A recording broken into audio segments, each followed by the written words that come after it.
Hezké odpoledne, jak bylo řečeno, jsem z Brna. Přijel jsem z Brna si to mám povykládat, respektive mám něco říct o pasech a třeba se i podiskutovat.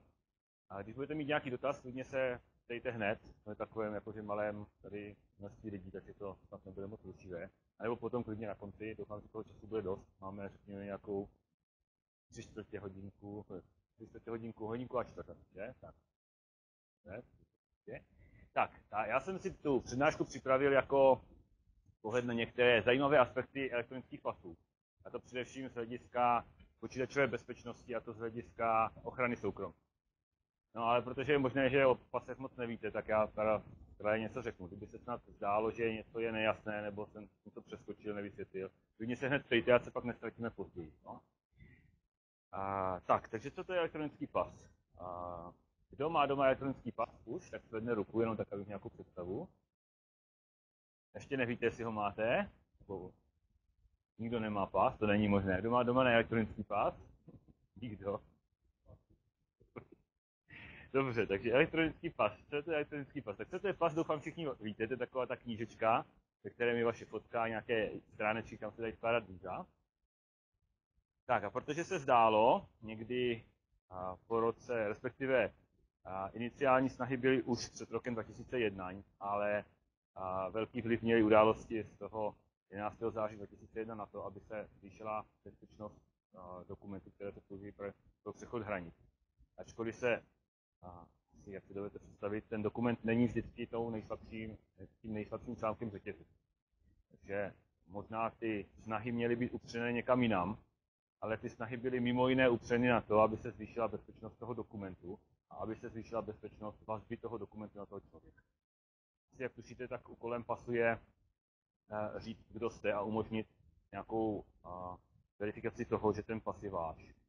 Že z tohoto pohledu je to nějaký identifikační doklad, který se dá použít na přechod hranic, ale obecně jako i na jiné účely. Tak, takže byla taková snaha zvýšit bezpečnost toho dokladu, protože pas jako takový elektronický se dá padělat. Pokud máte dostatečné technické prostředky, tak to můžete udělat. Můžete si prostě koupit nějakou takovou státní tiskárnu domů, tak si můžete vytisknout pas v jakékoliv země, pokud máte patřičné technologické zabezpečení. Snaha byla rozšířit ty bezpečnostní prvky o prvky elektronické, tak abychom mohli za pomocí moderní kryptografie a biometrických prvků ten pas zabezpečit tak, aby vlastně autenticita nebo originalita toho pasu byla zjistitelná na hranicích, aby bylo možné poznat, že někdo má kopii nebo má nějaký padělek toho pasu. A aby bylo lépe možné ztotožnit toho člověka s tím dokumentem. To znamená, dneska to funguje tak, že se tam nějaký ten úředník podívá, jestli ta fotka sedí.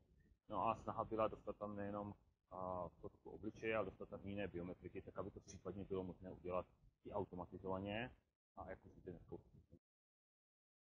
Tak, takže elektronický pas je v podstatě klasická knížečka, do kterého něco bylo přidáno. A to něco je čip a anténa. To znamená, ten čip je bezkontaktní a ta anténa je tam někde zalitá. Uvidíme se nějaké krásky. A standardně ten čip ani tu anténu neuvidíte, ale jsou nějaké pasy Británie, které mají viditelné, ale to je celkem nepodstatné. Důležité je, že to funguje bezkontaktně, to znamená, že když máte elektronický pas, tak to nemusíte někam speciálně vkládat, hledat nějaké kontakty a tak dál.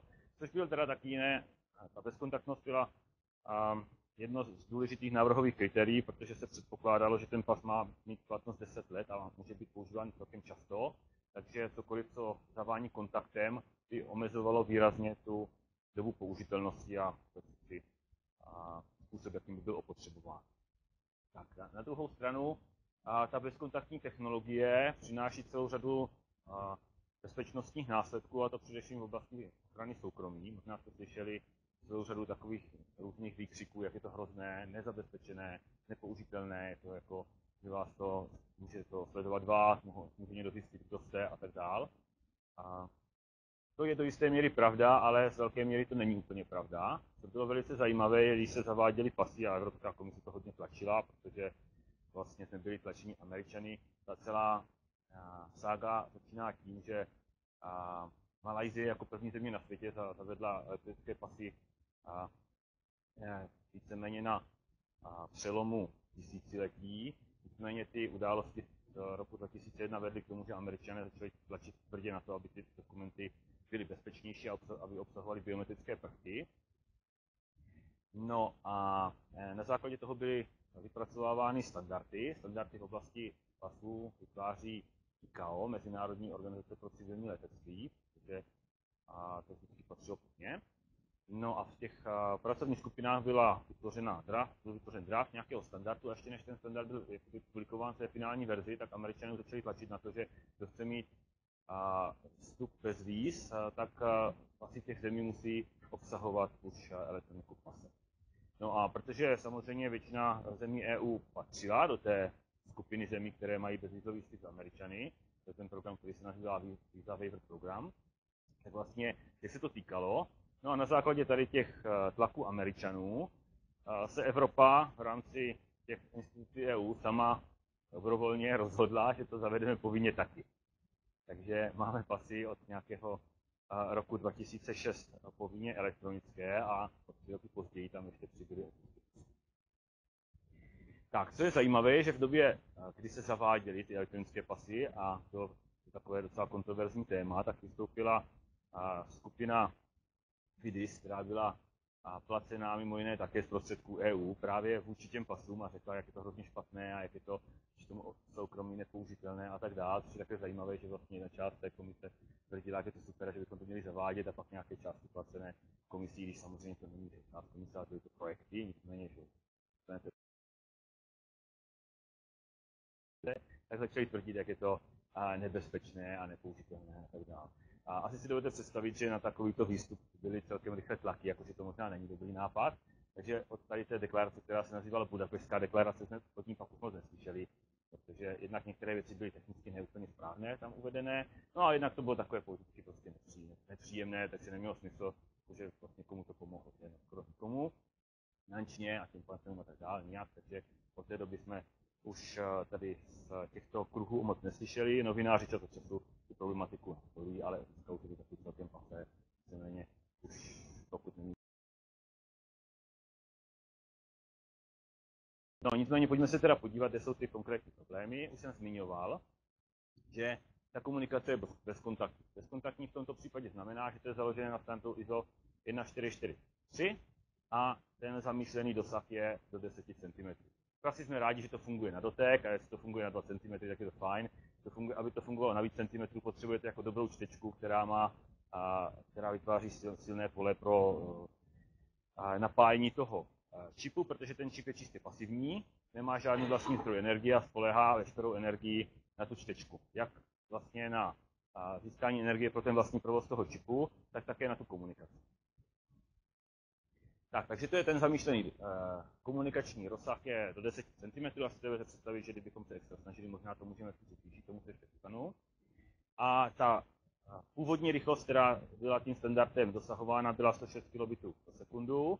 No a protože technologie pokračovala mírovými kroky, tak už máme standard, který podporuje rychlosti 848 kbit za sekundu a pasy to velice rychle využili a přenos dat z těch pasů je celkem rychlá záležitost. Pokud máte nějakou představu, jak se rychle komunikuje třeba s kontaktní čipovkou, kterou vložíte do čtečky, tak to jsou rychlosti výrazně nižší než tady tohleto, čeho dosahujeme běžně při komunikaci s e-pasem. Takže ta rychlost jako taková je celkem dobrá záležitost, takže tady z těchto pohledů se nakonec ukazuje, že možná ta technologie nebyla zvolena jako úplně špatně, z hlediska toho funguje spolehlivě a rychle, tak to se potvrdilo. Co se týká bezpečnosti, tak ačkoliv jste už určitě 100krát slyšeli, jak ta bezpečnost je hrozná a prostě jak se to dá napadnout, ale pak se klonovat a tamhle to se dá udělat a tak dál, tak ve skutečnosti to s těmi pasy není až tak úplně hrozné a pasy jsou víceméně napěchovány celou řadou bezpečnostních technologií, často většina z nich založená na nějaké celkem advanced kryptografii. Nemáme čas, abychom detailně zkoumali všechny ty nuance těch protokolů a těch jednotlivých formátů souborů, které jsou tam použity. Jenom takový rychlý přehled. Kdysi dávno se předpokládalo, že e-pasy budou fungovat tak, že výrazně zrychlí přechod hranic. Konkrétně Američané si svoje hranice s Kanadou představovali tak, že pojede autobus lidí, kteří budou mít někde u sebe nějaké RFID, jak ten autobus tou stopkou profrčí přes tu dálnici, tak oni všechny ty RFID tagy načtou, zjistí, jestli tam není někdo, kdo se jim nelíbí, a když jo, tak ten autobus dohoní, že tam jsou vzdálenosti velké, takže to je, autobus dohoní, jako zastaví ho a vyřídí si to s tím. Tak trošku zapomněli na to, že když ho třeba někdo nebude mít ten tag, že, tak pak jako nebude zdekován a jako úplně to nezafunguje. Druhá věc je, pokud to bude jenom takový ten tag, jak jsme zvyklí v obchodu, je jakože obdoba toho čárového kódu, tak si asi dovedete představit, že naklonování takového tagu, vlastně vytvoření tagu se stejným číslem, je zcela triviální, zvlášť, že to čitelné na metry, že? Takže se ukázalo, že tímto směrem to asi jako úplně nepůjde. A dneska tam máme všechny ty bezpečnostní technologie tak, aby to nebylo až tak úplně triviálně blbě napadnutelné. Ovšem výsledkem toho je, že ta rychlost teda opravdu není, že jako stovkou projedete autobusem a máte všechny ty lidi vyřešit. Takže všechny ty bezpečnostní technologie to nějakým způsobem komplikují a zpomalují a tak dál. Takže pokud se bavíme třeba o té výsledné rychlosti, tak ten automatizovaný přechod hranic není jakože výrazně rychlejší než pohraničník, který takhle, když se dívá na otevřený pas, říká další. A toho nikdy nedosáhneme. Ale to nevadí, protože se to dá dobře škálovat a navíc někdy může být jako bezpečnější, protože třeba jsou schopni ty biometrické technologie. Trošku lepší přesností než člověk, když to může být stabilně do této oblasti, to určitě nechce. Tak, co se týká teda těch bezpečnostních prvků, které tam máme, jenom velice z rychlíku, všechna data jsou digitálně podepsána. Takže nemůžete nic změnit a nemůžete si vydat pas sám sobě. Respektive můžete, ale pak tam budete mít podpis svůj, který samozřejmě nikde na hranici nebude uznáván jako podpis nějaké rozumné. Jo, to znamená, že když Česká republika vydává pasy, tak je podepisuje nějakým soukromým klíčem, k tomu je nějaká infrastruktura a tak dále. V podstatě, abychom na Slovensku byli schopni ověřit český pas, tak musíte mít certifikát Česka, veřejný klíč ve formě certifikátu České republiky. To není problém, ten si stáhnete třeba z webových stránek Ministerstva vnitra. Asi tušíte, že tohle není ten nejbezpečnější způsob, jak se k němu dostat. Ne, že by certifikát byl tajný, ale integrita a tak dále. Tušíte, nicméně správný postup je, že se sejdou nějaký diplomati změnit které klíče jsou EPI. To funguje a s tím není problém. Takže digitální podpis vlastně umožňuje zajistit, že nikdo není schopen vydat pas té země, aniž by měl patřičný soukromý klíč. A teď si asi dovedete představit, že když má někdo hodně peněz na státní tiskárnu nějakou, aby si koupil, že jo, velký printing house, tak asi nebude mít peníze na to, aby obešel nějaké 4000-bitové RSA. Takže pokud ta země si dobře chrání svoje soukromé klíče, tak pak vlastně nelze padělat pasy té země. Máme digitální podpis, máme data digitálně podepsaná, tak to znamená, že nemůžeme ta data modifikovat a nemůžeme si vyrobit pas, ve kterém bychom měli svoje data, která tam jenom tak zapíšeme a digitálně podepíšeme teda správný klíčem. Ale co můžeme udělat je, že můžeme přečíst obsah nějakého existujícího pasu a zapsat ho do prázdného dokumentu. Když máte digitálně podepsaný wordovský dokument, tak si můžete vyrobit 10 kopií, že? A všichni jsou stejně dobře digitálně podepsané, tak to stejné je s tím pasem. A to obecně jde, pokud nevyužijete další bezpečnostní technologie, tak to jde udělat. Třeba první pasy Německa, které byly vydávány Německem, nebyly chráněny žádnou další technologií, takže když jste si nějaká data vyčetli, tak jste je prostě mohli pak kopírovat a vytvořit. A ono to asi v praxi není až tak úplně jednoduché, protože když přijdete takovou bílou Java kartou a dáte tomu úředníkovi a řeknete, není to sice úplně pas, ale když to přečtete, tak to je všechno digitálně podepsané, všechno v pohodě, jako vůbec se nelekejte. Samozřejmě ta knížečka ještě pořád hraje nějakou roli. Samozřejmě do situace, než se začneme bavit o nějakém automatizovaném systému, který jenom čte něco a kterému stačí třeba okopírovat jenom tu datovou stránku a už ten zbytek knížečky nekontroluje. No? Nicméně znamená to, že i ty automatizované systémy si nemůžou úplně spoléhat jenom na tu elektroniku, ale ta papírová část tam ještě u některých pasů může hrát roli. Proto jsem se teďka bavil o těch německých pasech, tak to už je jako dávno pryč, už máme jako lepší pas. Ale prostě oni platí 10 let, takže to neznamená, že by je pořád jako ještě, že bychom je nemohli potřebovat. No. A ten útok tím klonováním je realizovatelný v situaci, kdy si naklonujete pas někoho, kdo je vám podobný, že? Když si nakopujete pas svojí sestry, no tak může se stát, že na něho projdete, ale ty šance jsou celkem malé. Nicméně tohoto se dá do jisté míry i automatizovat. Asi si dovedete představit, že jste na recepci nějakého hotelu a každého člověka, který se do toho hotelu zaregistrujete, tak ho požádáte o pás a všechny ty všechny si přečtete. No? Dostaneme se za chvíli k tomu, co se dá přečíst, co nedá přečíst, ale obecně prostě asi chápete, aby to ti pohraničníci a jiní mohli přečíst, tak se to dá nějakým způsobem vyčíst, takže si můžete ta data, včetně toho digitálního podpisu, vyčíst. Když to budete dělat systematicky ve velkém hotelu hodně dlouho, budete mít moc pěknou databázi. No?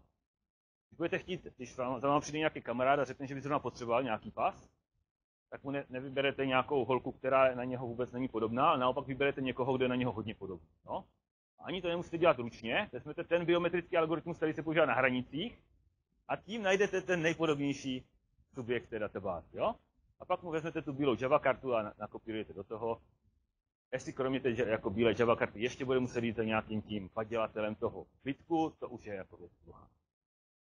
Takže to sice v praxi není až tak úplně jako nepodstatné, ale na druhou stranu to není až tak zásadní útok, protože přece jenom ta knížečka pořád ještě dneska hraje roli. Takže mít jenom kopii něčeho elektronického, to ještě není úplně hra.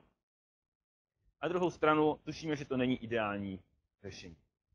Ty standardy už od začátku nabízely jednoduché řešení této situace, ale to řešení vyžaduje nějaký protokol, který potřebuje, aby v tom čipu byla nějaká kryptofunkčnost.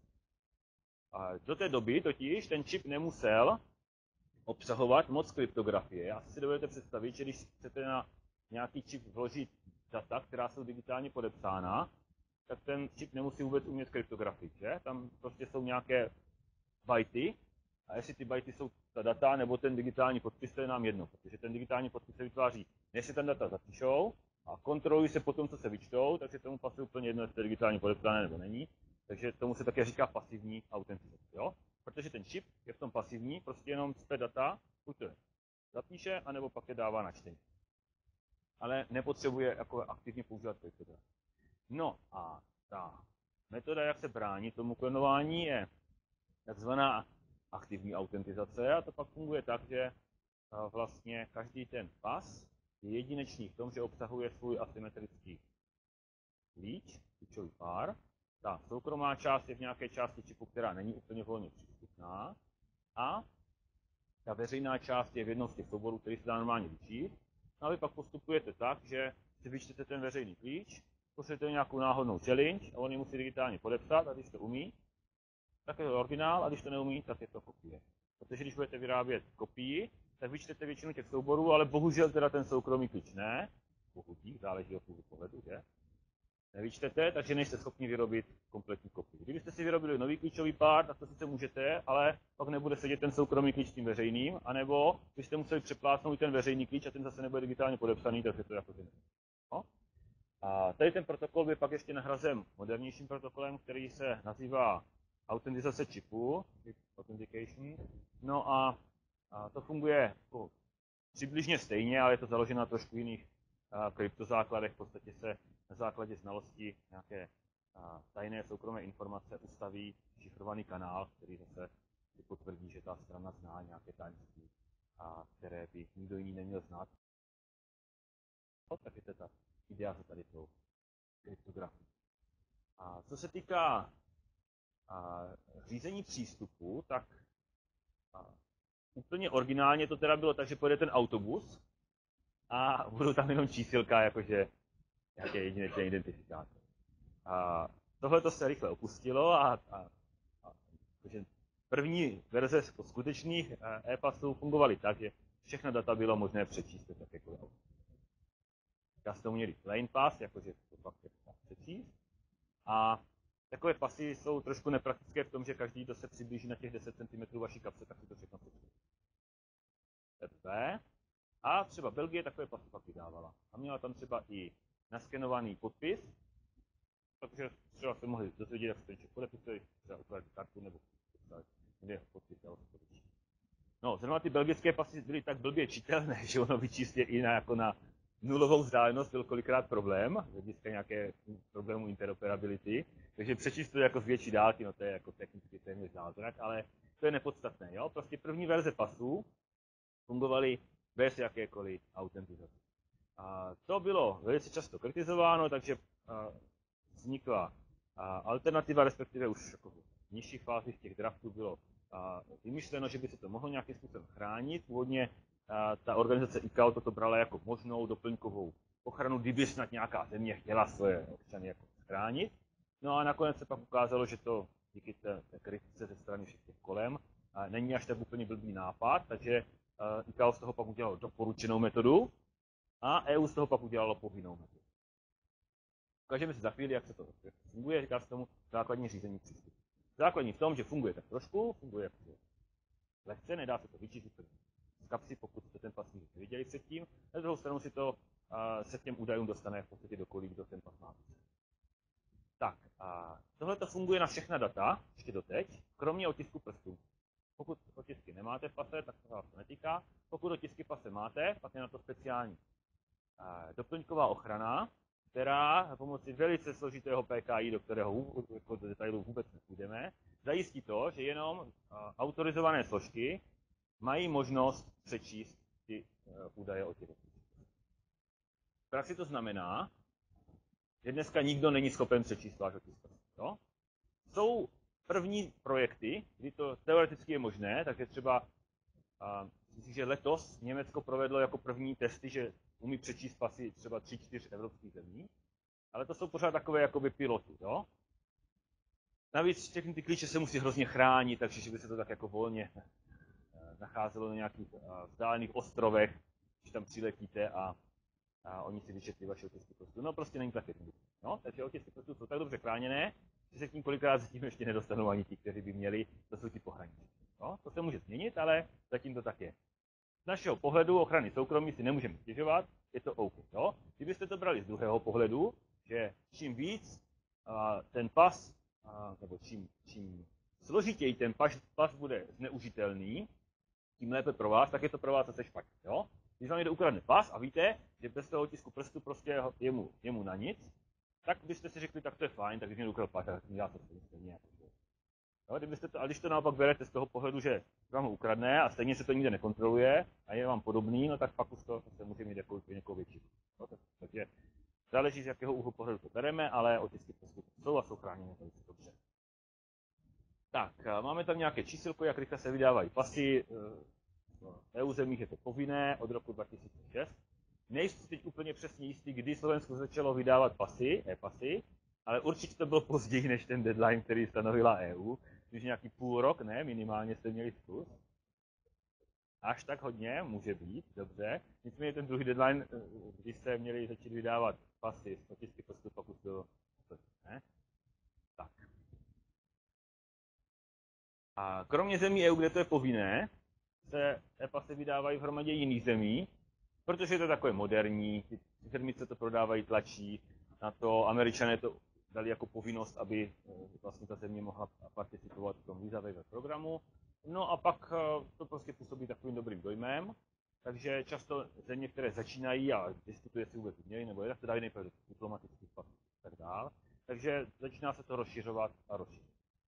A pokud byste se snad náhodou ptali na to, kde se to používá, ne kde se to vydává, a kde se to používá, tak tam pak můžeme být jaksi výrazně méně hrdí. A existuje velice málo zemí, které to systematicky na všech hraničních přechodech pečlivě čtou. A mezi tady těch pár zemí patří tuším, že Británie, ale jsou to vlastně výjimky. Existuje celá řada pilotů, země, jako celé řady zemí, hromada zemí to zkouší, jakože jo, je to dobré, v některých budkách a tak dál, ale že by systematicky nějaká země, jako všechny pasy, které jsou elektronické, takže by okamžitě kontrolovala, povinně všechny ty pasy sledovala, třeba biometricky uvěřila, tak to není to. A ten důvod je jasný, stojí to peníze. No? Stojí to peníze a nikdo to zatím nenařídil. Už se diskutovalo, že když už ty pasy máme a povinně vydáváme, jestli by taky třeba nebyl dobrý nápad to začít povinně kontrolovat, když už je máme. Ale stálo by to hodně peněz a zprvu ten důvod byl takový. Pasů je zatím málo, vydávají se nově, je to jenom malé procento. Počkejme, než se trošku rozšíří. To se dneska už víceméně stalo. A nicméně se do toho povinného čtení zatím nikdo nehrne. Tak, Pojďme se podívat na pár hezkých obrázků. Jak se pozná elektronický pas? Elektronický pas vypadá na první pohled stejně, je to stejná knížečka a v té knížečce je někde schovaný ten čip a ta anténa. To často vůbec není vidět. Jediné, podle čeho to hezky poznáte, je logo e-pasu. To je ono. To logo e-pasu bývá typicky na té první stránečce a pak bývá ještě na té stránečce, kde je vložen ten čip. A obvykle tam ještě bývá nějaké varování. Tady je vložen čip, chovejte se k tomu pasu hezky. V Česku dostanete takový papíreček, ve kterém je jakoby schematicky naznačeno, kde je ten čip a kde je ta anténa, s tím, že teda teď už víte, že tam je něco takového a když si to zničíte, tak je to váš problém. Plus je tam nějaký takový jakoby výčet bodů, co s tím pasem nemáte dělat, aby bylo jasné, že když to prostě jako zlomíte, takže se na to záruka nevztahuje. A ještě jenom tak pro informaci, může se samozřejmě stát, že ten čip se pokazí. Že? Takže máte knížečku s čipem, který nefunguje a když to bude chtít někdo na těm hranici přečíst, tak mu to nebude fungovat. To neznamená automaticky, že by ten pas byl neplatný a že by jako byste ho prostě hodili do kanálu. Ne, znamená to jenom, že budou muset pečlivě při té hraniční kontrole prozkoumat tu klasickou knížečku. Takže to je dobré. Ještě taková, když bych řekl, perlička. Asi si dovedete představit, že když máme digitální podepisování, tak kolem toho bude nějaké PKI. PKI obvykle taky zahrnuje CRL, jestli vám to něco říká, revokaci certifikátu. Všem pozor, ten certifikát není pro ten pas, ale je pro toho vydavatele. Jo? V Česku to je státní tiskárna cenin, v Itálii se vydávají pasy na každém okresním policejním úřadě, takže to prostě záleží od které země. Obvykle takové vydavatele pasů jsou potom taky třeba ambasády v zahraničí. Takže každý takový vydavatel má svůj klíč, certifikát a ten certifikát může být revokován.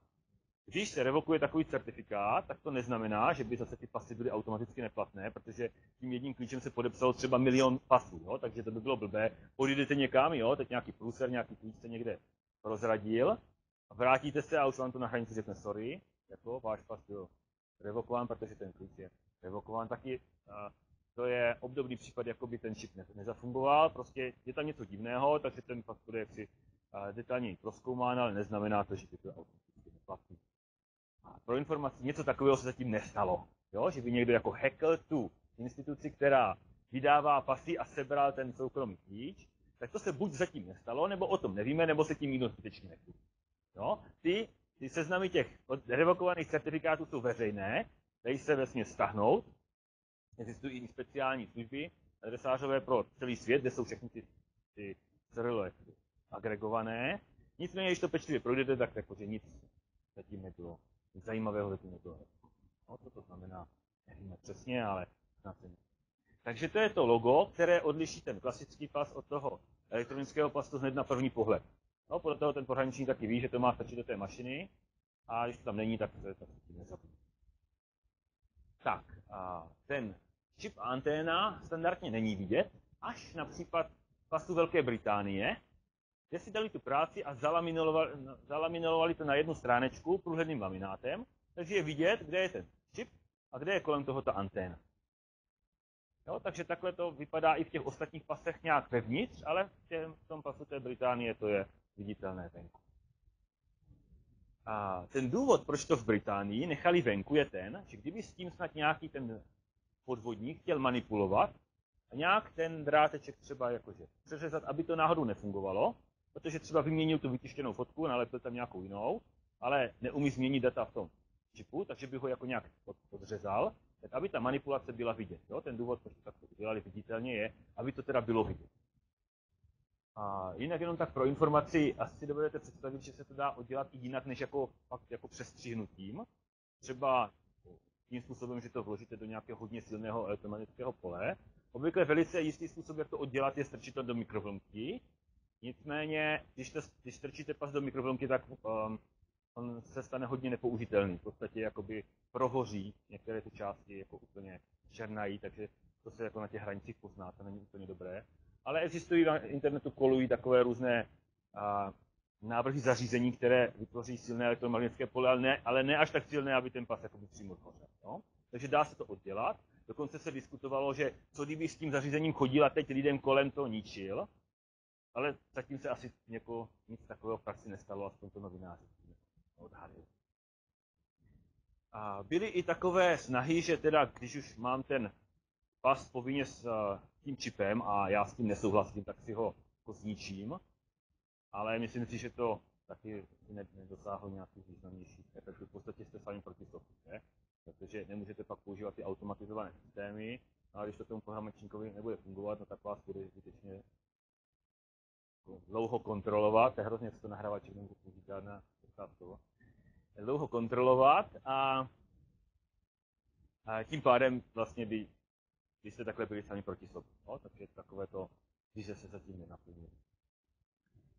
Tak, a jak to vypadá v tom pase, kde to není vidět, tak když to standardně není vidět, dá se to prosvětlit nějakým třeba silným infrasvětlem nebo něco takového. Tohle je nějaký vzorek pasu, který jsme měli k dispozici na hraní, ale v podstatě to je jakoby obdobná záležitost jako pasy našich zemí. A dneska v tom pase je vlastně ta polykarbonátová datová stránka, kde tam podobně jako tady na tom vzorku jsou vlastně ty údaje o tom držiteli. No a právě v té polykarbonátové datové stránce je vlastně zalit ten čip a i ta anténa. U těch českých pasů ten čip je asi tak tady. No a ta anténa je na podobné pozici, ale čip je tady. Tak, pojďme se teď rychle podívat, co vlastně za data jsou v pase. Proč vlastně takový velký humbuk je o těch datech, která se tam nacházejí. Tak, ještě rychlé shrnutí toho, jak to vůbec je s tou povinností. Na celosvětové úrovni elektronické pasy nejsou povinné. Jo? Takže když jste nějaká zcela nezávislá země, kašlající na vliv USA a EU, tak si můžete sami rozhodnout, jestli chcete elektronický pas vůbec zavést nebo ne. No, my už dneska tu volbu nemáme, to je jasné, ta byla dána jaksi EU. No, nicméně, jakmile zavedete tu elektroniku v pase, tak tam musíte vložit minimálně 2 soubory. No, nemůžete si říct, že tam budete mít prázdný čip nebo něco takového. Jakmile tam je ten čip, tak by měl obsahovat 2 soubory. To jsou ty věci, které jsou modré, to je zcela povinné. A ty soubory jsou očíslované 1 až 16, takže když mluví odborníci, tak říkají, jo, to je v 3, nebo to je prostě v 16 a podobně. A nicméně pro nás je to celkem nepodstatné, to číslování, důležité je, co tam vlastně je za údaje. Tak v tom jednom souboru je přesně to, co je v té strojově čitelné zóně. To znamená, to jsou ty 2 řádečky, to jsou na té datové stránce, tak to tam je taky v souboru. Prostě, aby se dalo zjistit, jak se čip jmenuje a takový základ. No, nic moc. Takže když vidíte otevřený pas, tak to máte k dispozici. A v tom druhém souboru povinném je fotka. Čili biometrika založená na obličeji a to je fotka. Třeba v českých pasech je fotografie na té datové stránce laserově gravírovaná, takže je jednoduše řečeno černobílá, ale ta fotka v tom čipu je barevná. A když vás fotografují, tak vás vyfotí asi 4krát a jedna fotka jde do čipu, jedna jde do laserového gravírování a tak dál. A smyslem té fotografie je vlastně vaše ztotožnění. No, pro radost, ale je to proto, aby ten pohraničník, ať už manuálně nebo automaticky mohl zjistit, jestli jste to vy, jako referenční fotka. Tak, a kromě fotografie tam mohou být ještě další 2 biometriky. Takže existují celkem 3 různé biometrické údaje, které tam mohou být. Ta fotka je vždycky povinná, bez toho elektronický pas není elektronickým pasem. A pak tam mohou být otisky prstů a pak tam může být oční duhovka. Otisky prstů, protože to je taková celkem běžná, rozšířená biometrická technologie, která není moc náročná na senzory a peníze. A duhovka, protože to je velice přesná, celkem spolehlivá, ale bohužel relativně drahá biometrika. Díky ceně neznám žádnou zemi, která by tam duhovky vkládala. Byly takové různé snahy, že to dělají, třeba Holandsko o tom vážně diskutovalo, ale nakonec to dělali. Stojí to peníze, dneska stejně nikdo nečte ani ty otisky prstů, když tam budete jako pečlivě vkládat i ty duhovky, bude to jenom ale může tam být. Od roku 2009 jsou v pasech EU povinně otisky prstů. Jsou tam povinně jako obrázky v nějakém speciálním formátu, ale je to v podstatě bitmapa, obrázek, a to z důvodu interoperability. Asi si budete představit, že biometrické technologie podporují i nějaké šablony, kde máte třeba jenom nějaké body nebo nějaké zpracovaná biometrická data. To je obecně technologicky podporováno na úrovni toho standardu a tak dále, tam můžete tvořit, ale EU řeklo, to není dostatečné, je tam potřeba dát z důvodu interoperability i obrázek. Tam musí a jak už jsem zmiňoval, duhovka standardně nebývá. No a všechno ostatní se moc často nepoužívá. Některé země ukládají do datové skupiny 7 způsob podepisování. V Česku se třeba podpis snímá, ale jenom se tam tiskne. Do toho čipu se neukládá. A některé další datové skupiny nejsou ani definovány. Třeba něco mezi 8 a 9, 10. Se jenom řekl, k čemu to bude, ale ještě neexistuje forma, jak tam zapsat. Takže to je vlastně jako otázka do budoucna. Otázka hodně do budoucna je, tam ještě jako dneska není, všechno to, co tam dneska je jenom na čtení. Do budoucna se zamýšlí to, že by se mohlo i zapisovat, a že by se mohly zapisovat přechody hranic, víza, a nebo nějaké takové, něco jako víza, jako je prostě povolení vstupu. No? A to je zatím jenom jako hudba budoucnosti, dneska nic takového nemá. A v datové skupině 15 je ten veřejný klíč pro tu aktivní autentizaci, o kterém jsem mluvil. V datové skupině 16 by mohly být adresy vašich příbuzných, to, co tam je napsané dneska ručně. Všem to má velký problém v tom, že do toho pasu vy nemůžete zapisovat. A za druhé, jakmile se jednou vypočítá ten digitální podpis, tak se to nedá ani měnit. Takže tam zatím žádná země nic takového nedává, protože jako asi někdo nedá. Jo? Ale formát na to je, dalo by se tam vložit, ale nějak to prostě.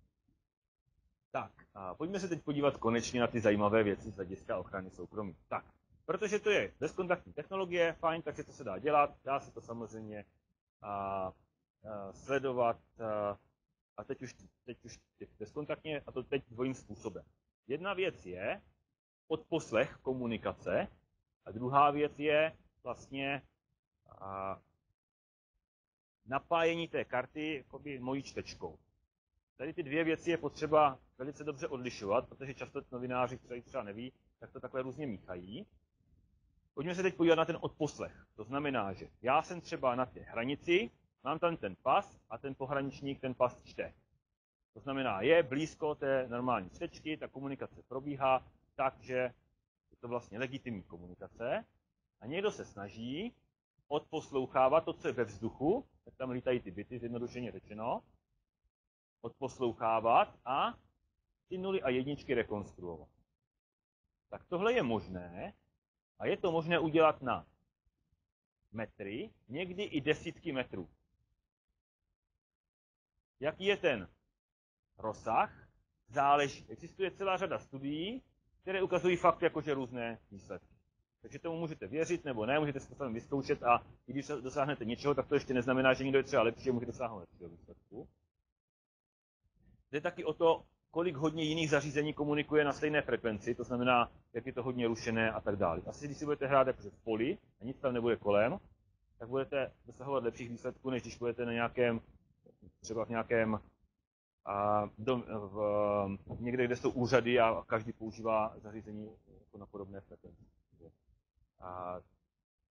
Jako nad konkrétními výsledky mohou být jakože velice velké diskuze nad pivem, ale můžeme se asi tak shodnout na to, že to jsou metry a v některých případech i desítky. To je potřeba odlišovat od situace, kdy zatím žádná komunikace neprobíhá a my bychom rádi s tím pasem komunikovali sami. To znamená ne, že budeme sledovat komunikaci někoho jiného, ale že budeme sami s tím pasem se bavit. V tom případě totiž musíme ten pas vlastně sami probudit a dát mu dostatek energie na to, aby on komunikoval. V tom prvním případě nebylo. On komunikoval stejně, si to jenom odposlouchávali. Jo, od toho odposlechu ještě může být rozdíl, jestli ten protokol je typu A nebo B, jestli to je ten příkaz od té čtečky nebo odpověď toho pasu, ale vůbec se nechcem dostat prostě do těch technických detailů. A v situaci, kdy chceme ten pas i napájet, pak jsme v výrazně těžší situaci a rozhodně se nemůžeme bavit o metrech, protože ten standardní rozsah je do 10 cm. No, říká se, že s běžným zařízením jsme schopni zvýšit to na 25 cm a když budeme počítat, co by se asi tak dalo dělat, tak můžeme mít nějaký 40. To už pak ale rozhodně bude mít čtečku, která nebude odpovídat hygienickým limitům toho velikosti toho záření, které se vztahují na běžná zařízení. No. Takže tohle to nejsou až tak veliká čísla a hlavně to prosím vás jako nemíchat s tím odposlechem, který, jak jsem říkal, ten je řádově. A v tomto případě je relativně příjemné to, že pokud máme pas chráněný tím základním řízením přístupu, tak si ho nemůžeme vyčíst všechny. Nicméně ta komunikace je možná, teda na těch třeba 25 cm, anebo když ji už odposloucháváme, tak třeba i na větší.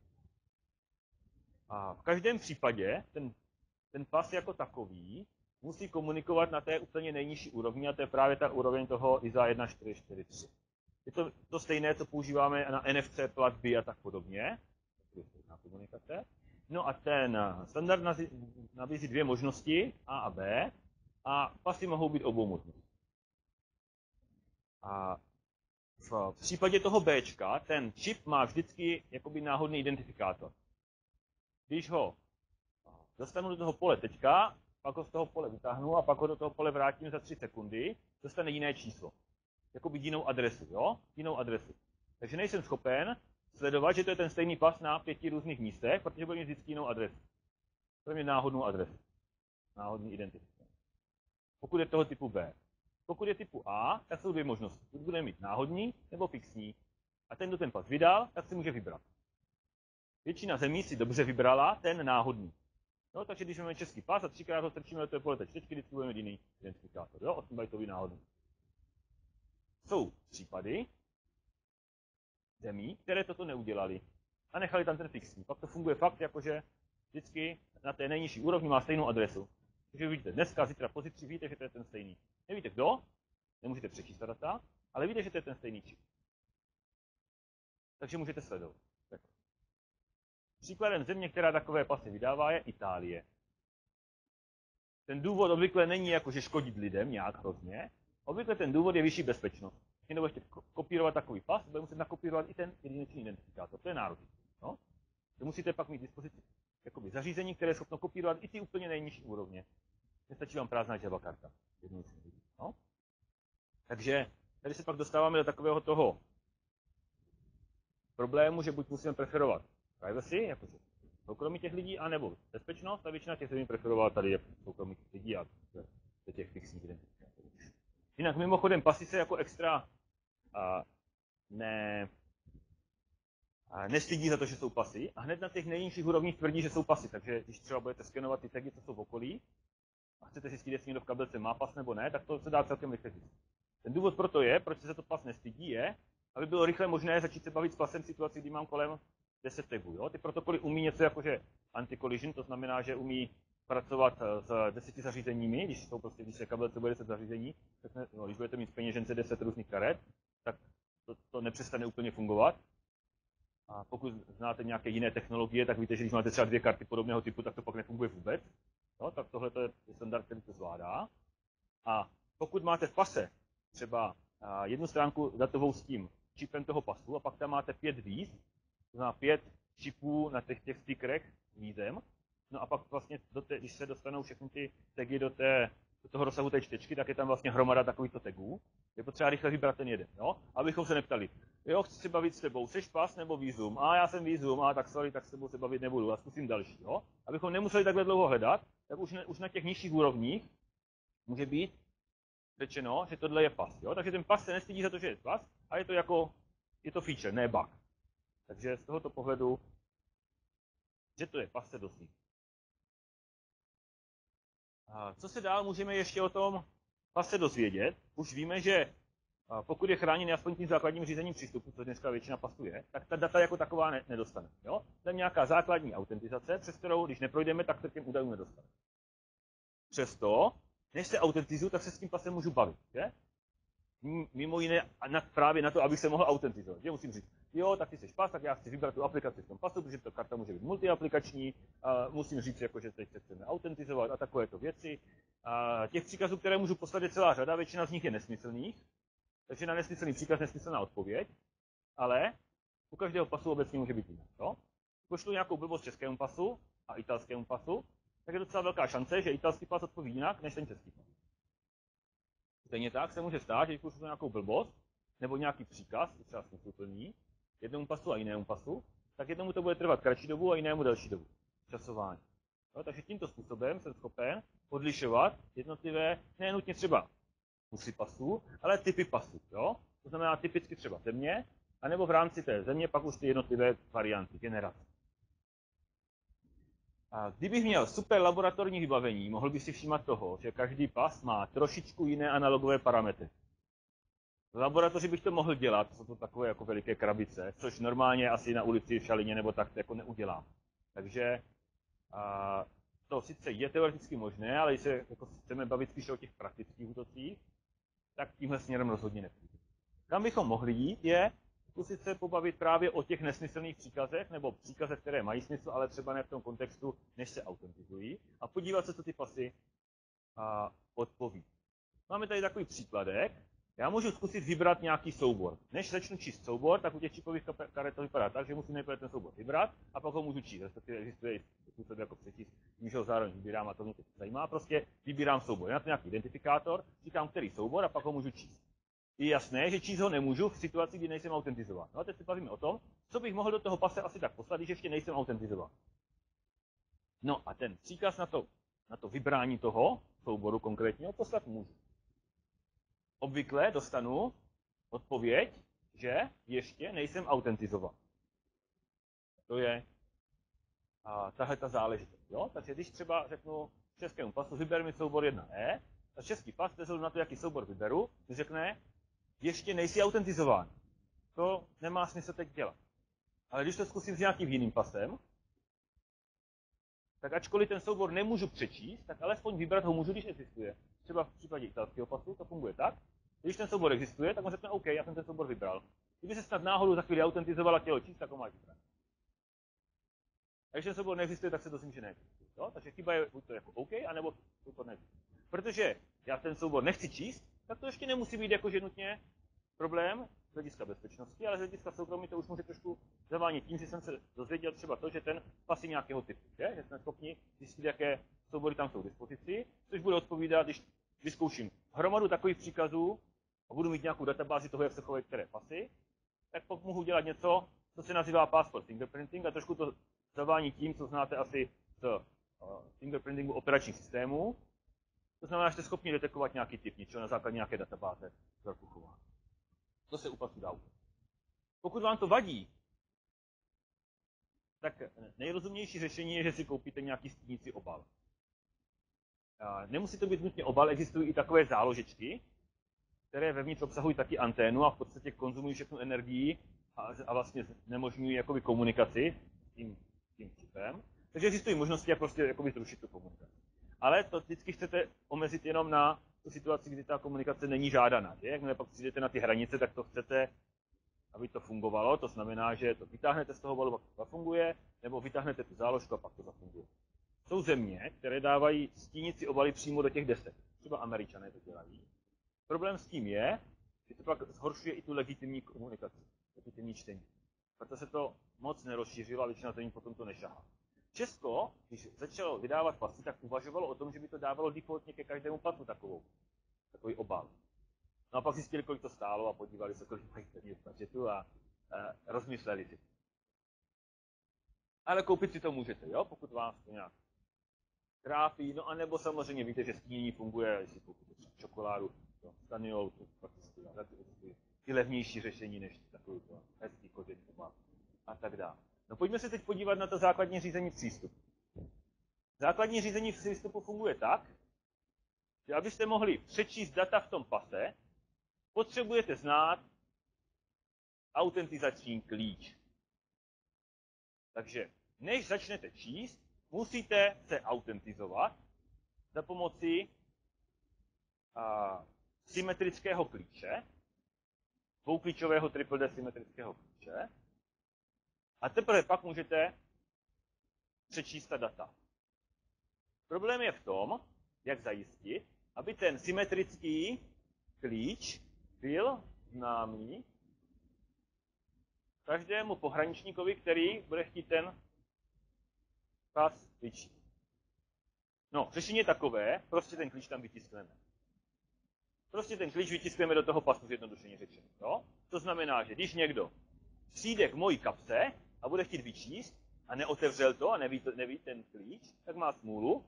Jakmile já mu ten pas dám a on se podívá na ten klíč, tak pak už ho zná a může s tím pasem komunikovat a vyčítat. Ta idea je teda taková, nebo smysl je takový, že když někdo vyčte ten klíč, tak o tom minimálně vím a v tom lepším případě jsem to i udělal cíleně, no? Jakože schválně. Jsem ten pas dal někomu tomu vyčte. Je jasné, že tenhle ten způsob není schopen odlišit situaci, jestli to je opravdu pohraničník, nebo to je někdo na té recepci hotelu, anebo to je kamarád, nebo to je já doma a podobně. Takže když někdo bude chtít a má ten pas v ruce a může ho otevřít, přečíst si ten klíč, tak ho může vyčíst. Samozřejmě kromě nějakých věcí, kromě otisku prstů a kromě toho soukromého klíče to nejde. Tak, ten klíč samozřejmě tam není vytištěn, že by tam byl přidaný dodatečně, ale ten klíč se odvozuje. Ten klíč se odvozuje od čísla dokumentu, data narození a data vypršení platnosti.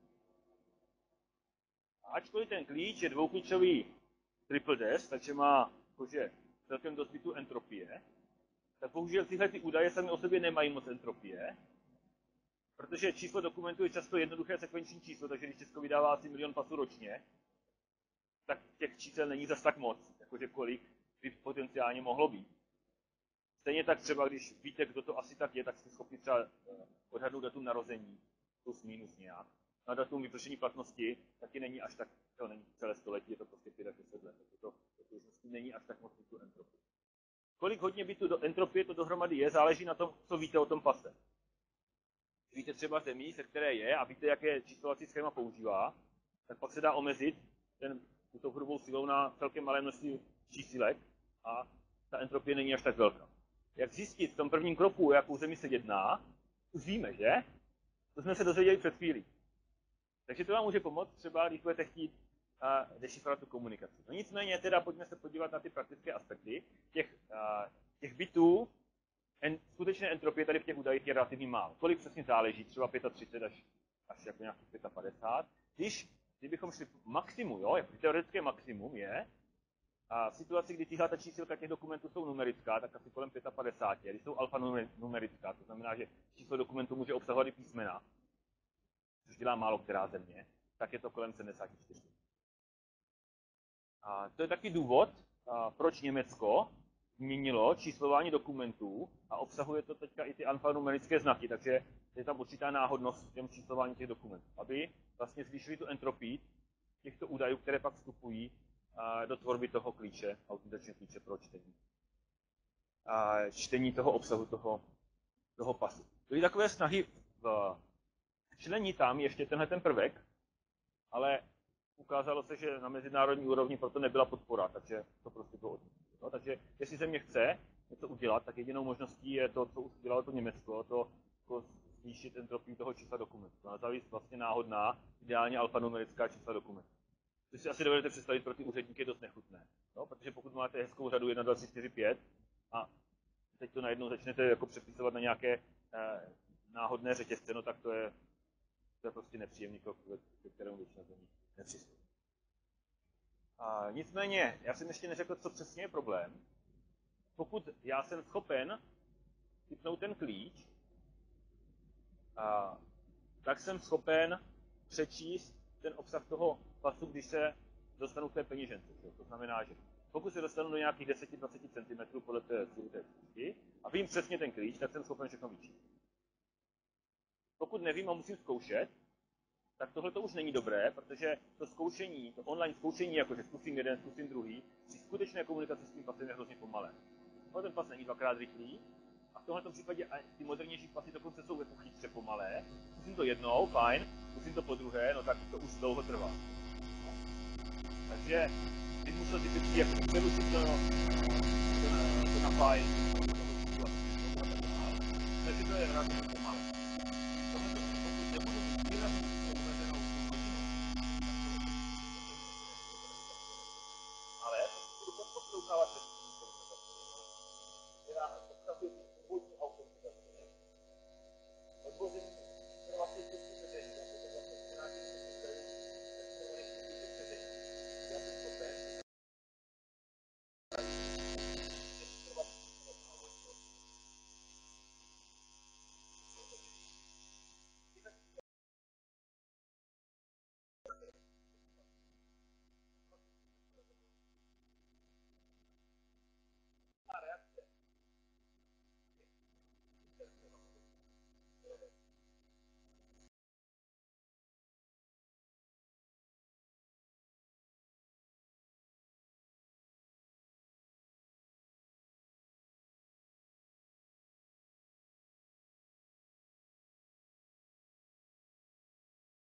záleží na úhlu pohledu, může to brát jako, že je to pravda, že odpovídají si úroveň vůči tomu, co musí říkat, jenom to může brát jako z jiného pohledu, ne, když někdo vyfotí, tak máš karedou fotku, jako ne biometrické kvality, zatímco tady, když jsem tu fotku z toho čipu, tak to je super kvalita pro biometrické porovnávání, protože jak dlouho vás tam ta slečna musí takhle porovnávat, jo, než nakonec ta fotka je použitelná, jo, pro ty biometrické výsledky, protože to je auto. Takže to se dá říct jako super, že to je super kvalita biometrické. Můžete si jako sami udělat. Dlouho ICAO tvrdilo to nic, prostě ta data nejsou podstatná, jakože takové nějak, když si dodá tu práci, no tak to dobře nezdá. Jako, dostane něco, co si zasloužil, to není jako to. Nicméně v posledních letech si tak nějak uvědomili, že přece jenom těch 30, 40, 50 bitů entropie už dneska nic moc není. V situaci, kdy ten pas vydáváme na 10 let, tak je to o to horší. A začali kreslit takové grafy a říkají, no jo, tak za těch 10 let to přece jenom bude problém. No a ten problém se vyřešil tak, že se vymyslel nový algoritmus. Ten algoritmus se místo Basic Access Control nazývá Supplementary Access Control a vychází z nějakého protokolu, který byl původně stvořen pro německé občanky, tak asi to slyšíme, z které strany jako byly ty návrhy do té mezinárodní komunity navrhování. A ten protokol je z hlediska takového toho uživatelského pohledu stejný. Co potřebujete, je taky pořád to stejné, číslo dokumentů, datum narození a datum vypršení platnosti. Problém byl tam s tím, že to má malou entropii a my jsme schopni na to vyloženě provádět ty útoky hrubou silou. Protože ten protokol základního řízení přístupu nebyl vůči tomu extra imunní, takže se to dalo jakoby rychle. A ten novější protokol už si vystačí s nižší entropií toho sdíleného tajemství, protože je vnitřně trošičku jinak poskládán. Jak přesně zase to jsou technické detaily, které nás tady teď úplně nezajímají. Takže výsledkem je, že se stejnou úrovní entropie ty možnosti toho útočníka jsou výrazně nižší. To znamená, že ačkoliv máme pořád ta stejná sdílená tajná data na obou stranách, tak ten protokol je tak dobře udělaný, že kdyby chtěl útočník zkoušet ty možnosti, tak vlastně neví, jestli uspěl nebo neuspěl. No? Takže to je výrazné zlepšení. No a teď, jak to do toho celého systému zakomponovat? Asi si dovedete představit, že když jsme teď konečně rozdělili ty pasy a oni nějak fungují, tak teď zrovna začít celé to měnit, aby to bylo celé jinak, je takové trošku nešťastné. Takže když si teda někdo dal tu práci a koupil ty systémy na ty hranice, tak je má zahodit a koupit si nové, protože jsme teda konečně zjistili, že to VAC není tak dobré, že jsme viděli už začátku. No, takže je jasné, že asi nebudeme extra moc spěchat. No? Vždycky taková ta základní první fáze je, že to dáme do těch pasů, ale nebudeme to dávat na ty hranice. A v tomto případě to dáme do těch pasů ještě tak, že to tam přidáme na to. Ten pas bude umět oboje. Základní řízení přístupu i tady to dodatečné řízení. A podle toho, jestli to čtecí zařízení bude umět to jedno nebo to druhé, nebo oboje, tak si vybere. Je jasné, že to modernější čtecí zařízení si vybere ten modernější protokol, který bude, když bude odposlouchávat, nebude dešifrovat. No a pokud náhodou narazí na hloupé staré čtecí zařízení, tak pak bude ten starý. To je řekněme rozumné. A v tom případě nám ani tak moc nevadí, že ten nový pas bude obsahovat podporu obojího, protože dokud ta podpora toho starého nebude explicitně využita, tak se pořád Takže teď nastává veliké, dlouhé přechodové období, které začne příští rok, protože od konce příštího roku, nejpozději, všechny země EU musí něco takového zavést. Takže se dostáváme k pasům třetí generace, které budou obsahovat to stejné, co předtím datově, ale budou mít nový způsob zabezpečení, a to ne místo toho základního řízení přístupu, ale navíc k tomu. Kdy pak bude ta podpora toho starého základního řízení přístupu odňatá, no tak to samozřejmě teď vůbec netuším. To bude záležet na tom, jak rychle se podaří ta zařízení na světě změnit, a to je asi otázkou dalších výzkumů. Tak, pojďme se teď podívat chvíli na ty otisky prstů. Otisky prstů jsou zabezpečeny tak, že abyste mohli vyčíst otisk prstů, potřebujete 2 certifikáty. A pak se musíte prokázat znalosti soukromého klíče, jehož veřejná část byla certifikována v tom druhém. Certifikáty jsou vydávány jenom těm pohraničníkům, jednoduše řečeno. Takže když nejste pohraničník, tak ten certifikát nemáte a nemáte rozhodně ani ten soukromý klíč, kterým byste se mohli autentikovat. To je hezké. A v podstatě jediný útok, který tady můžeme namyslet, je, že ukradneme to zařízení, které čte ty pasy na těch hranicích. No a aby to nebylo tak jednoduché, tak se snažíme bránit tím, že to zařízení bude schopno číst ty pasy jenom krátkou dobu. To znamená, že ty certifikáty budou mít jenom krátkodobou platnost. Třeba 14 dnů. No, musíte každý 14 dnů do toho zařízení strčit nový certifikát, jinak ten pas už ho bude odmítat. To je dobré, ne? Takže když ukradnu nějaké takové zařízení, tak ho můžu použít 14 dnů a pak ho musím zahodit, protože on už nebude schopen ty pasy číst. Takže tam bude vždycky datum platnosti od do a ta bude velice krátká, jak říkám, třeba 14. No, říká se tomu taky někdy odvolání na základě krátké doby platnosti. Jo? Jako vlastně, když ten certifikát neobnovím, tak jako by ho vlastně odvolal, protože on má hrozně krátkou dobu platnosti. Ten problém je zásadní pouze v tom, jak se pas dozví, kolikáté ho je. A to je docela problém, že? Pas se to nedozví jinak, než že mu to někdo řekne. No, ale asi si dovedete představit, že když mu to někdo řekne, tak to musí být ale extra dobře ověřené, protože kdyby mu někdo řekl, že je 9999, tak pak ten pas už nikdo nepřečte, že? Protože všechny certifikáty by pak byly staré. Takže to není až taková sranda a ten pas obsahuje nějaký odhad data a ten se aktualizuje pouze v situaci, kdy ten pas vidí nějaký certifikát vydaný tou zemí vydávající ten pas. Jo? Takže když český pas vidí certifikát vydaný Českem, který byl vydán k nějakému datu, tak ví, že určitě už je to datum. Může být víc, ale to nevíme. Jo? Takže když vidím certifikát vydaný nějakého dne, tak ví, že to je minimálně ten den. Jo? Ale když to bude v Řecku a bude tam jako jeden český certifikát, který říká Řecko může, a pak ten řecký, který říká tohleto zařízení může, tak bere jenom ten český. Jo? Z toho důvodu, že kdyby třeba v jiné zemi měli jako řekněme nepořádek, to je taky hrozně tady ta kamera, že? Kdyby nějaké země měli nepořádek a neuměli si tu infrastrukturu správně nastavit, takže by se snad třeba nedej bože stalo, že tam bude nesprávné datum, tak aby nám nemohli ty české pasy jakoby zrušit, jo, z hlediska té čtenosti. Fajn, takže takhle to funguje. No jo, jenomže co to znamená? Datum v tom pase bude nastavené jenom, když ten pas bude opravdu čtený za pomocí tady tohoto super protokolu pro čtení těch otisků prstů. Jak často byl váš pas čten za pomocí tady tohoto protokolu, kterým z toho byly vyčteny otisky prstů? No z největší pravděpodobností nikdy.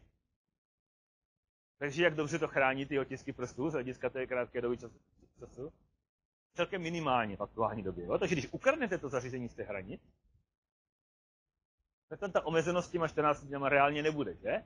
Protože většina pasů si myslí, že ten datum, kdy byl vydán, což je pár roků zpátky. Nicméně třeba s jako postupujícím častějším čtením se to může zlepšovat. A navíc si dovedete představit, že budou třeba na letišti takové kiosky, tam to jenom takhle přiložíte, on tam naspět ty certifikáty a ten pas vám jako zaktualizuje. Takže to chce být jako, že tip-top, z hlediska tady ochrany soukromí, tak každý den může chodit, nebo každý týden, nebo každý 14 dnů podle toho, jak to chodit, třeba na obecní úřad, je, nebo na nějaký takový kiosk, kde vám to nastaví. No to darmo samozřejmě nastaví. No, v praxi to není až tak velký problém, protože víme, že ty otisky prstů sám o sobě nikdo teď ani pořádně číst neumí, takže nad tím nemusíme až tak hrozně hloubat, ale a aspoň vím, jak to funguje. Tak, tohle jsem zmiňoval. No a teď je jeden problém aktivní autentizace. Aktivní autentizace funguje tak, že já vezmu nějaké náhodné číslo, to pošlu tomu pasu a on mi ho musí digitálně podepsat. Když to umí dobře, tak vím, že to je originál, když to neumí dobře, tak je to fake. Padě. No a to náhodné číslo by mělo být náhodné, aby to dobře zafungovalo, že známe protokoly typu výzva odpověď, takže když bychom opakovali něco, tak to není bezpečné a tak dále. Ale o tom se teď nebavíme. Co kdyby ta výzva nebyla náhodná a byla vytvořena podle nějakého vzoru třeba? Na jakém místě, kolikátého a tak dále. A ten pas to podepíše. A to je jakože docela dobrý, reálný digitální podpis, který je takzvaně transferovatelný do důkazu i třetí straně. Je to prostě klasický digitální podpis. Jo? To znamená, když řeknu, tady je veřejný klíč toho pasu, tady je ten digitální podpis, i druhá, nějaká jiná strana je schopna ověřit, ano, opravdu, to podepsal ten pan. Takže když ta challenge bude ne náhodná, ale bude mít nějakou semantiku, tak to pak může vlastně být jakoby důkaz proti vám a vy jste tam byli. Jestli to bude někdo takhle pečlivě jako chovávat, ty digitální podpisy těch nenáhodných výzev, tak pak to může být použito proti vám. Samozřejmě, jestli to berete jako problém pro vaše soukromí nebo ne, záleží. V podstatě vaše reakce může být, no jo, ale tady jako podepsat číslo 2, 3, 4, 5 jste mohli kdykoliv třeba v Brně, a ne, že jo, tady budete tvrdit, no tak to přesně znamená, že to je zakódované letiště v Bratislavě, tak to jste mohli, ten číslo jste mi mohli poslat v Brně a je to může být vaše obrana. Ale asi si dovedete představit, že kdybychom ty čísla nějakým způsobem hashovali do nějakých řetězců a pak to všechno sedělo, tak pak už vaše obrana nemůže být až tak úplně jednoduchá. No ale dívejte se, na základě toho, jo, v následujících časových okamžicích bylo, tohle to použilo na řetězené haše a tak dál. Takže to nemusí být až tak, ta vaše obrana nemusí být až tak úplně jednoduchá. Takže oni řeknou, no jo, to není zase taková náhoda, dívejte se tady a tak dále a tak dále. Osobně to nepovažuji za velký problém, ale třeba Německo to považovalo za tak velký problém, že tu aktivní autentizaci nezavedlo, proto jejich pasy byly klonovatelné a proto velice rychle, protože pak byly jako napadány, že jsou klonovatelné, přešli na pasy druhé generace, které obsahovaly autentizaci čipů jako náhradu tady tohoto protokolu. Který už ten problém tady s tím nemá, protože se, jakoby, pokud to funguje, ustaví se nový šifrovaný kanál, což je něco, co nemůžete prokázat po třetí straně, že jakoby toho bylo dost. No, takže to pak už není tímto způsobem, řekněme, atakovat. Tak, dostáváme se k takovému souhrnu, co teda vlastně nás čeká, respektive co nás potkalo a co nás čeká. Kdysi dávno to byly ty pasy typu RFID, což ani nebyly pasy, že to byly takové ideje, no, s tím autobusem v Americe, ideje, které byly jako celkem rychle zasažené. První pasy vydávala Malajsie podle žádných standardů, protože v té době, když začala vydávat, ještě žádné nebyly. Bychom řekli naopak, podle toho, co začala ta Malajsie vytvářet, se pak ty standardy vytvořili. Ne úplně stejně, takže bohužel jich pasy nebyly kompatibilní s tím standardem, který neexistoval ještě předtím, ale byly ovlivnili ten standard. No. První pasy, které byly podle toho standardu, pak byly takové ty základní pasy bez žádného řízení přístupu, to znamená, všechno šlo přečíst. To se moc neosvědčilo, takže druhým krokem bylo ochránit to alespoň tím základním řízením přístupu, což, jak už jsme říkali, vlády vesměs považují za odpovídající tomu, co může říkat. Ale pozor, otisky prstů se obecně považují za citlivější údaje než ten spisek. A z tohoto důvodu, když jsme v Evropě chtěli ukládat otisky prstů, tak se nám zdálo, že to základní řízení přístupu je málo. Proto bylo v Evropě vyvinuto toto rozšířené řízení přístupu, o kterém jsem před chvílí mluvil. To jsou ty certifikáty a to čelní trestnost. To byla evropská iniciativa, která nevycházela přímo z toho standardu ICAO, to je čistě evropská záležitost, která se do toho ICAO zase samozřejmě vrací, že jo, na návrh těch EU zemí. A navíc překvapivě, ještě než se to jakoby dostalo do toho standardu, tak i některé asijské země to začaly používat, protože se zdálo, že to je celkem dobrý. No. Naopak některé jiné země začaly otisky prstů skládat volně čitelné za pomocí toho základního řízení přístupu, protože si zdálo, že to nemají. No, asijské země prostě. Tak, po pasech druhé generace s tím rozšířeným řízením přístupu pro otisky prstů Pak bylo na tahu Německo, které si vyhrálo se svým super protokolem pro občanské průkazy. Pokud jste to nějak technicky sledovali, tak víte, že to je jako hodně technicky vymakané. Obvykle ale víme, že čím je to komplikovanější, jak po té technické stránce, tak i pro té uživatele, tak je to málo používané. Což může být trošku problém těch německých občanek. Ale to je... No a německé občanky se použily jako základ návrhu změny e-pasu, a to tak, že ten protokol, o kterém jsme se bavili, že umožňuje vlastně za pomocí nízkoentropického hesla a ustanovit ten šifrovaný kanál, tak je vlastně použit navíc k tomu základnímu řízení přístupu, které tam zatím nějakou dočasnou dobu. To ty fakty třetí generace. Aby to bylo hodně zmatené, tak ten protokol rozšířeného řízení přístupu je pro pasy ve verzi 1. Němci ho pak pro občanky svoje rozšířili a pojmenovali na verzi 2.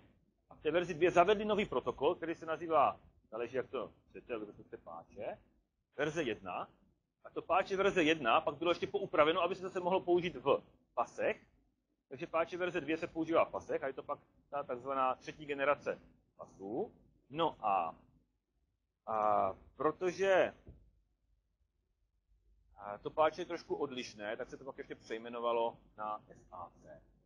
No, jakože to nenazývám přímo páče, ale bylo to nazvané SAC. Což může být zase trošku politická záležitost, že Francie nechtěla být příliš pod taktovkou Němců, tak to prostě chtěli trošku přejmenovat, aby to nevypadalo, tak teda přepíráme všechno od Německa a necháme to diktovat. Tak, jak už jsem zmiňoval, vlastně se dají použít k tomu, abychom přešli hranice automaticky. A to se používá už celkem dlouho. Pionýrem tady v té oblasti je Austrálie a Portugalsko, kteří zavedli systémy založené na vyčtení fotografie z toho pasu, podívání se webkamerkou nebo nějakou kamerkou na člověka v té krabici. A když to sedí, tak ho prostě pustí. Čili v podstatě děláš to stejné co člověk, ale udělá to automatizovaně. Vyčte data z pasu, ověří, jestli jsou správně digitálně podepsaná, ověří, jestli jsou typicky země EU, to povolují jenom pro občany EU. No? Takže ověří, jestli ten pas je ze země EU, ověří, jestli ten člověk je starší 18 let, na děti to většinou nefunguje, děti musí být nějak doprovodu, nebo tak, aby prostě nemohlo jenom děti zavlézt. Takže to ověří věk. No a pak, když to má tu fotku, samozřejmě ověřenou integritou, tak to pak ověří vzor z té kamery a dokud se neshodujete, tak vás to v té budce drží a až se shodujete, tak vám. Obvykle to je tak, že to ještě je kontrolováno nějakým člověkem. A když to třeba dlouho vás nepoznává, tak tam ještě je takové tlačítko, kdy ten člověk může říct, ten on je dost podobný. Taky se může stát, že jste třeba nějaký hledaný zločinec. Vás to v té krabici drží, nepustí. Řekne vám to něco jako moment, nebo čtu a podobně. No a pak si po vás přijde nějaký policajt, který to otevře. A jak je to v Bratislavě, nevím, ale v Praze na letišti to máme taky. V tom terminálu, který je určen pro nové lety. Rozhodně jsme teda nebyli pionýři. Tak moc často používané to není, ale máme to.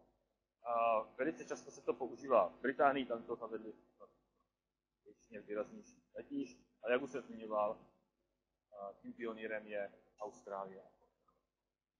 Asi si dovedete představit, že protože to je založené ne na otiských prstů, které se tak nějak rozumně považují za přesné, ale na obrázky obličeje, tak to jsou přesnosti takové doby, jaké. To zavádělo v tom Portugalsku. Prováděli nějaké testy univerzita, Algarve to opravdu testovala.